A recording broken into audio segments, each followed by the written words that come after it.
सजल एक सरकारी दफ्तर में काम करता था। उसे बहुत कम तनख्वाह मिलती थी। सजल की पत्नी निशा बहुत तेज थी। वह अपनी सास विभा को जरा भी पसंद नहीं करती थी। एक दिन सजल घर आया। उसकी माँ ने उसे हलवा खाने को दिया। माँ, यह तो बहुत अच्छा हलवा बना है। आज क्या बात है, आपने हलवा बना लिया? बेटा, बहुत दिन से ठाकुर जी को हलवे का भोग नहीं लगाया था, इसलिए आज मैंने हलवा बना लिया। तुझे पसंद भी है ना ये हलवा? हाँ माँ, मुझे तो बहुत पसंद है। आपके हाथ का रोज हलवा खाना चाहता हूँ।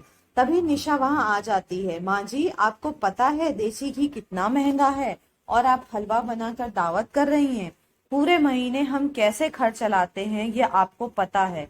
लेकिन मैंने तो बहुत दिनों बाद हलवा बनाया है।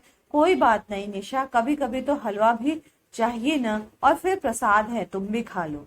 कल से आपको सूखी रोटी मिलेगी, वह सही रहेगा। इतनी महंगाई में कैसे खर्च चलता है यह मैं जानती हूँ। विभा भी चुपचाप अपने कमरे में चली जाती है। कुछ दिन बाद उसकी माँ सजल से बात करती है। बेटा, जब तेरी नौकरी लगने वाली थी तब मैंने ठाकुर जी से कहा था, अगर मेरे बेटे की नौकरी लग गई तो हम सब उसके दर्शन के लिए वृंदावन आएंगे। क्या हम वृंदावन चल सकते हैं? माँ, ठीक है, अभी तो मेरे पास पैसे नहीं हैं, लेकिन अगले महीने की तनख्वाह मिलते ही हम वृंदावन चलेंगे। अगले महीने विभा भी सजल को फिर से याद दिलाया, लेकिन वह टाल देती है।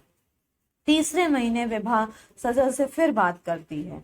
बेटा, तू साफ साफ बता दे, वृंदावन जाएगा या नहीं जाएगा?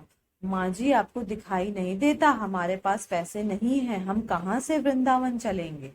ये हर महीने आपको इसीलिए हम टाल देते हैं। इसी महीने तुम दोनों किसी दूसरे की शादी में जाने के नाम पर कितने पैसे खर्च कर दिए, तुम्हें कुछ याद भी है? और ठाकुर जी के नाम से कहते हो पैसा नहीं है। रहने दे, अगले महीने मैं अकेली ही चली जाऊंगी। माँ, तुम बेकार में परेशान हो रही हो। सब ठीक तो चल रहा है, फिर बेकार में पैसे बर्बाद करने का क्या मतलब है? तू ठाकुर जी का निरादर कर रहा है बेटा, यह अच्छी बात नहीं है। एक बार उनके दर्शन करके देख, तेरा जीवन बदल जाएगा। माँ, आपकी बेकार की बातों से मेरे पास कोई जवाब नहीं है। साफ साफ सुन लो, मैं कहीं नहीं जाऊंगा। यह सुनकर विभा अपने बहुत दुखी हुई और अपने बचाए हुए पैसे को इकट्ठा करने लगती है, जिससे वे अगले महीने वृंदावन जा सके। अगले महीने उसकी माँ वृंदावन जाने के लिए तैयारी करती है। तभी सजल और निशा उनके पास आ जाते हैं। माँ, कहाँ जा रही हैं? मैं वृंदावन जा रही हूँ, तुझे चलना है तो चल। यह तो ठीक है माँ जी, लेकिन आपके पास इतने पैसे कहाँ से आए हैं? घर खर्च में से बचा लिया होगा।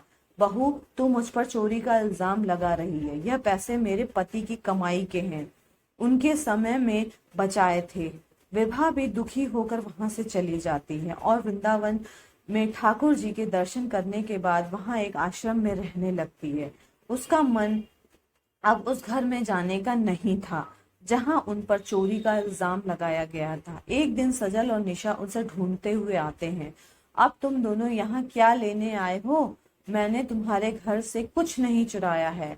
माँ, हमें माफ कर दो, आपके जाने के बाद मेरी नौकरी भी चली गई। अब तो हमारे पास न घर बचा न पैसे। मैंने कहा था ना, ठाकुर जी का अपमान मत करना। उनके मंदिर में जाकर प्रसाद कर, यदि उन्होंने तुम्हें माफ कर दिया तो सब ठीक हो जाएगा। निशा भी अपने सास से माफी मांगती है और दोनों ठाकुर जी के दर्शन करने चले जाते हैं। वहां से वापस आने पर, माँ, अब मैं यहीं रहकर समाज सेवा करना चाहता हूँ।